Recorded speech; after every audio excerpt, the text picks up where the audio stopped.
퇴근길 이슈 다음 소식입니다. 퇴근길에 꼭 알아야 할 축구 뉴스 전해드리고 있는데요. 먼저 첫 번째 뉴스입니다. 경기도 중 심장마비로 쓰러져 선수 생활조차 불투명했던 축구선수 에릭센이 덴마크 국가대표팀에 복귀하면서 인간 승리에 감동을 주고 있습니다. 덴마크 축구협회는 현지 시간 15일 홈페이지에 이달 말 예정된 네덜란드, 세르비아와의 평가전에 나설 국가대표팀 명단을 공개하면서 더 이상 기다리지 않아도 된다. 크리스티안 에릭센이 국가대표 23명 명단에 이름을 올렸다고 발표했는데요. 에릭센은 지난해 6월이죠. 유로 2020 조별리그 핀란드와의 경기에서 경기 중에 심장마비로 쓰러졌습니다. 당시에 신속한 응급처치로 목숨을 구할 수 있었는데 결국 지난해 12월 인터밀란과 계약을 해지했습니다. 하지만 에릭센은 포기하지 않았고요. 브렌트포드와 단기 계약을 맺으면서 그라운드에 복귀했습니다. 손흥민과 함께 뛰던 토트넘을 떠난 지 2년 만에 프리미어리그 복귀였는데요. 자, 이제 에릭센 자신의 목표인 월드컵 출전에도 한 걸음 더 다가섰습니다. 함께 응원하겠습니다. 자, 다음 소식입니다. 바르셀로나 홈 구장이 이제 스포티파이 캄노우로 불린다고 합니다. 오늘 또 1부에 이어서 특별한 분 모셨는데요. 라리가 전문 기자 이하영 전 골닷컴 기자와 함께 하겠습니다. 이하영 기자 어서 오세요. 네, 안녕하세요. 네, 안녕하세요. 네, 자, 라리가 전문 기자였고 특히 바르셀로나를 찐으로 사랑하셨던 분인데 네. 그래서 모셨습니다. 사실 오늘 또 유니폼도 바르셀로나 옷 입고 오셨네요. 네, 제가 옷을 입고 왔습니다.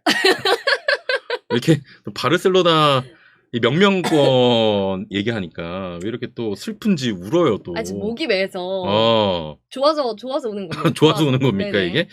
자, 그 바르셀로나 홈 구장 이름이 스포티파이 캄노우로 좀 바뀐다고 합니다. 그동안은 뭐 캄노우, 누캄 뭐 이런 식으로 불렸는데 네, 맞습니다. 바뀐다고요?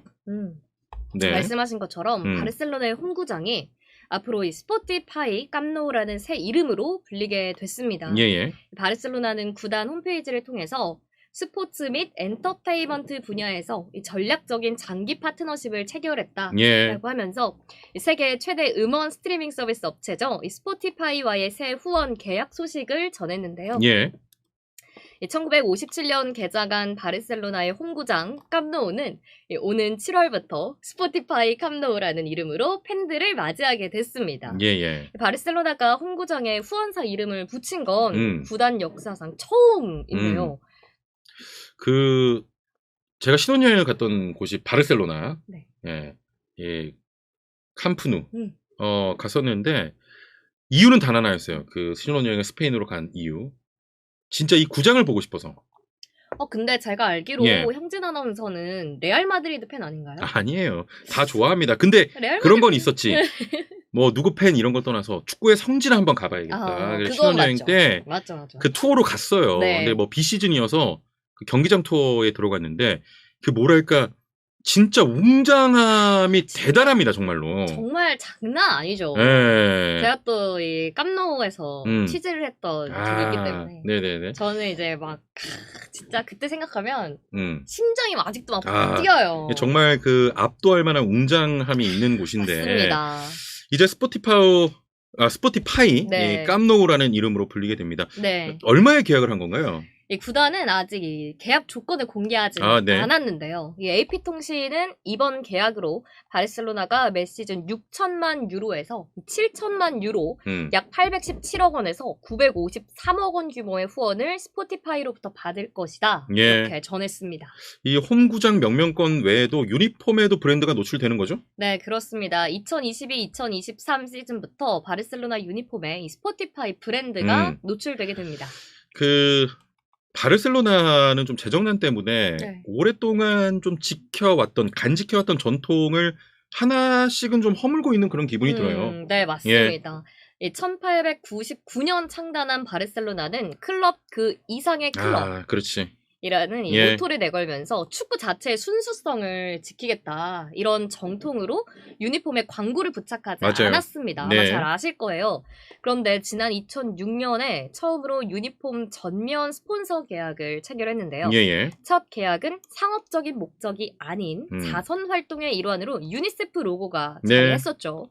유니세프 스폰서를 통해 반발 여론을 최소화한 이 바르셀로나는 2011년부터 본격적으로 거액의 스폰서 계약을 받아서 유니폼 정면 자리를 내주고 있습니다. 예. 2017년부터 일본 전자상거래 업체 라쿠텐이 맡아왔고요.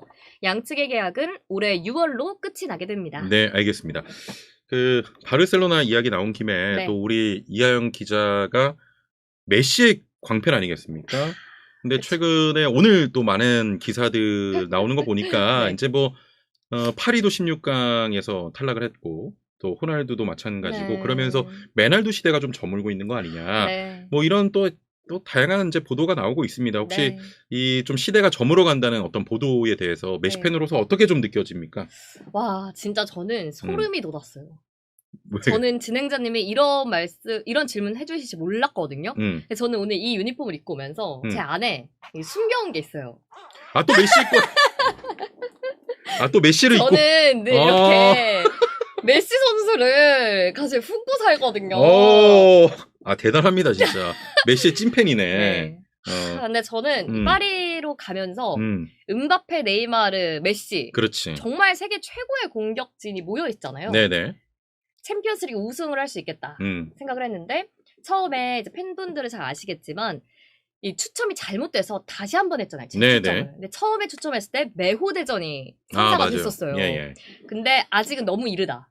메호대전은 너무 이르다 지금은. 나중에 성사가 돼야 된다. 그래서 결국 다시 추첨을 해서 메호대전이 깨졌는데 이렇게 메시 선수, 호날두 선수가 일찍 탈락을 해버릴 거라고 몰랐고 네. 그럴 거라면 좀 더 역사적인 기록을 남기기 위해서 메오대전이 차라리 펼쳐졌으면 어땠을까 하는 개인적인 아쉬움도 있고요.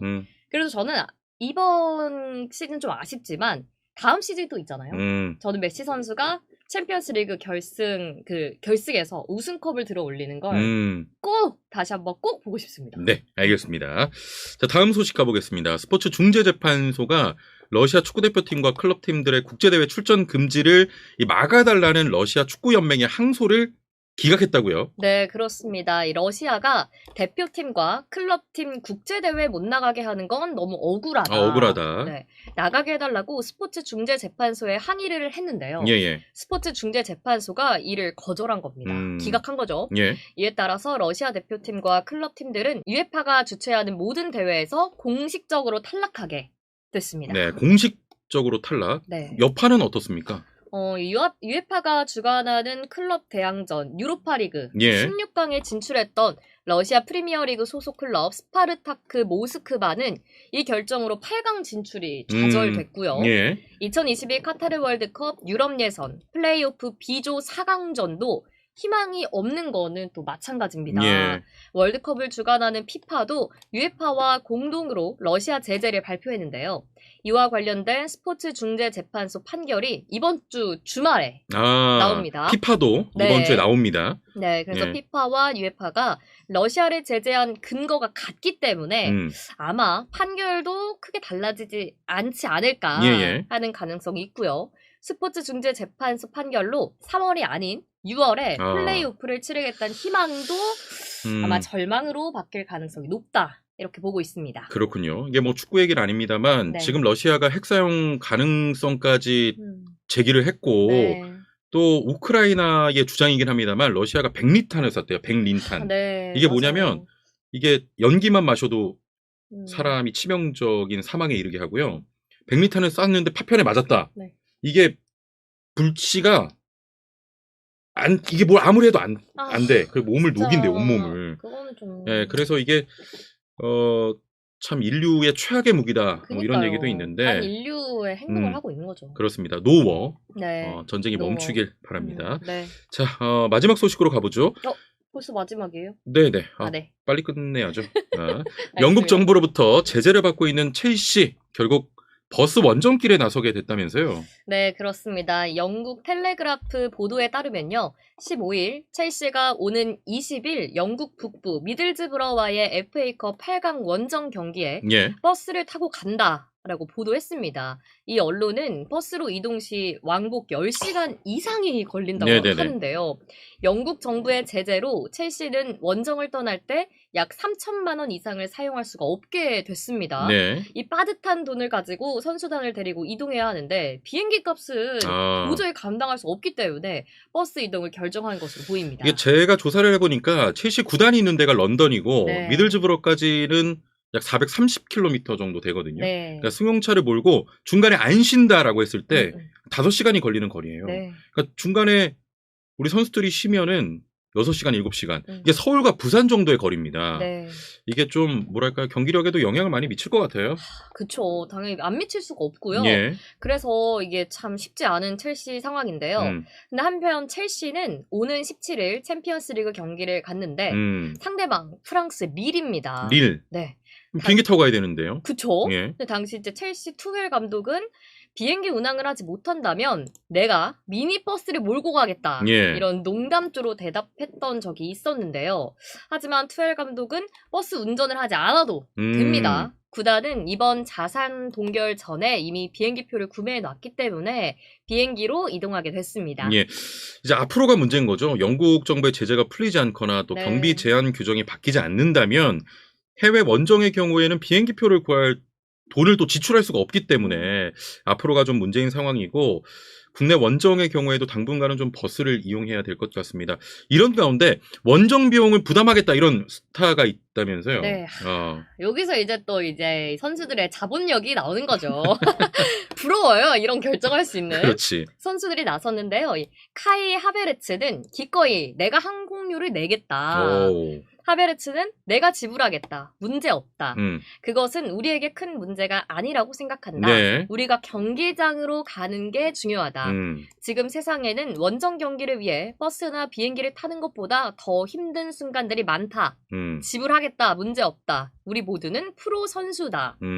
지금 우리 팀의 모든 사람이 이상한 상황이라는 걸 안다. 이상한 상황이라는 거죠. 예. 그래서 하지만 우리는 선수다. 축구와 경기에 집중해야 한다. 그게 우리가 할 수 있는 최선인 것 같다. 예. 라고 말을 했습니다. 그렇군요. 네. 또 뭐 어떤 보도에 따르면 네. 주장인 아스펠리쿠에타 역시 하베르츠의 뜻에 동참하겠다. 네. 이렇게 알려졌습니다. 네. 그러니까 선수가 사비를 털어서 좀 원활하게 경기하겠다 뭐 이런 거죠. 그쵸. 예. 그렇습니다. 알겠습니다.